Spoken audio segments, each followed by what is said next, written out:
மாம்பழம் சின்னம் விவகாரத்தில் சென்னை உரிமையியல் நீதிமன்றம் தலையிட மறுத்திருக்கிறது. தேர்தல் நடத்தை விதிகள் அமலில் உள்ளதால் சின்னம் தொடர்பாக உத்தரவிட முடியாது என்று தேர்தல் ஆணையம் தெரிவித்திருக்கிறது. மேலும் பாமகவினுடைய மாம்பழம் சின்னத்தை முடக்க முடியாது என்றும் விளக்கம் அளித்திருக்கிறது தேர்தல் ஆணையம். விவரங்களோடு இணைந்திருக்கிறார் செய்தியாளர் சுப்பையா. சின்னத்தை முடக்க முடியாது என்று தேர்தல் ஆணையம் தெரிவித்திருக்கிறது. மேலும் தேர்தல் நடத்தை விதிகள் அமலில் இருப்பதால் இதில் தலையிட முடியாது என்று உரிமையியல் நீதிமன்றம் கூறியிருக்கிறது. என்னென்ன வாதங்கள் நடைபெற்றது? இன்னும் சற்று நேரத்தில் தீர்ப்புன்னு சொல்லியிருக்கிறாங்க. என்ன விவரம்? பாமக தலைவராக தன்னை அறிவிக்க வேண்டும், இது உள்கட்சி பிரச்சனை தொடர்பான பிரச்சனை என்று சென்னை உயர்நீதிமன்றத்தில் பாமக நிறுவனர் ராமதாஸ் வழக்கு தொடர்ந்திருந்தார்.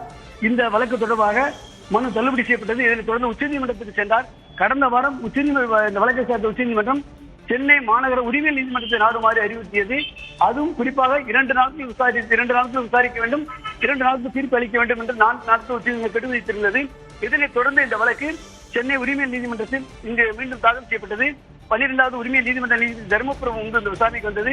அப்போது ராமதாஸ் சட்டத்தின் மூத்த வழக்கறிஞர் பிரபாகரன் ஆஜராகி அன்புமணி தலைவராக தேர்வு செய்யப்பட்ட பிறகு பாமகவுக்கான அங்கீகாரம் ரத்தானதாகவும் 2025 முதல் 28 வரை மீண்டும் அன்புமணி தலைவராக தேர்ந்தெடுப்பதற்கு சிறப்பு நிர்வாக குழு எதிர்ப்பு தெரிவித்தது என்றும் தேர்தல் ஆணையத்திற்கு அன்புமணி மீண்டும் தலைவராக தேர்ந்தெடுக்கப்பட்ட தகவல் தெரிவிக்கப்பட்டதாகவும், ஆனால் அன்புமணி ராமதாஸ் கட்சிவிரோத நடவடிக்கையில் இருந்ததால் அடிப்படை உறுப்பினர் பதவியிலிருந்து நீக்கப்பட்டு விட்டார் என்று ராமதாஸ் தரப்பில் வாதங்கள் முன்வைக்கப்பட்டன.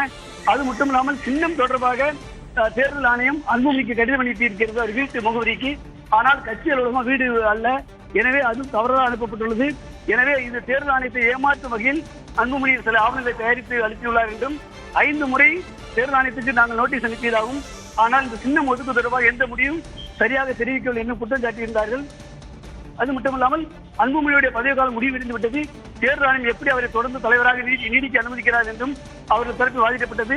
அதேபோன்று பொதுச் செயலாளர் வடிவேல் ராவணன் தரப்பில் மூத்த வழக்கறிஞர் என் ராஜா ஆஜராகி இந்த மனு தாக்கல் செய்யப்பட்ட முறையே தவறானது என்றும், ராமதாஸ் தலைவராக இருக்கிறார் என்றால் ஏன் தன்னை தலைவராக அறிவிக்க வேண்டும் என்று நீதிமன்றத்துக்கு வருகிறார், அவர்தான் தலைவராக இருக்கிறாரே, ஏன் வழக்கு தொடர வேண்டும் என்று கேள்வி கேட்டார். அப்பொழுது தேர்தல் ஆணையத்தின் தரப்பில் அவர் தரப்பு வாதம் வைக்கப்பட்டன.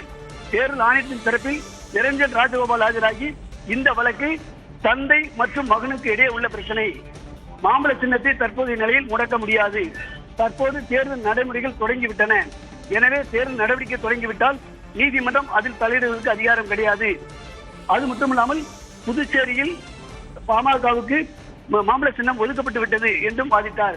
அதேபோன்று அன்புமணி தரப்பில் ஆஜரான வழக்கறிஞர் சித்ரா சம்பத் ஆஜராகி நிறுவனர் ராமதாஸை சிலர் தவறுதலாக வழிநடத்துகின்றனர், இது தந்தை மகனுக்கு இடையே உள்ள பிரச்சனை, அதை வைத்து சிலர் அரசியல் செய்கிறார்கள் என்றும், பதிவு செய்யப்பட்ட கட்சியாக பாமக இருப்பதால் மாம்பழ சின்னம் வேறு யாருக்கும் சென்றுவிடக் கூடாது என்பதற்காக சின்னம் பெறப்பட்டதாகவும், பாமகவுக்கு மாம்பழ சின்னம் கிடைத்திருக்க கூடாது என்று ராமதாஸ் விரும்புகிறாரா என்றும் கேள்வி எழுப்பினார்.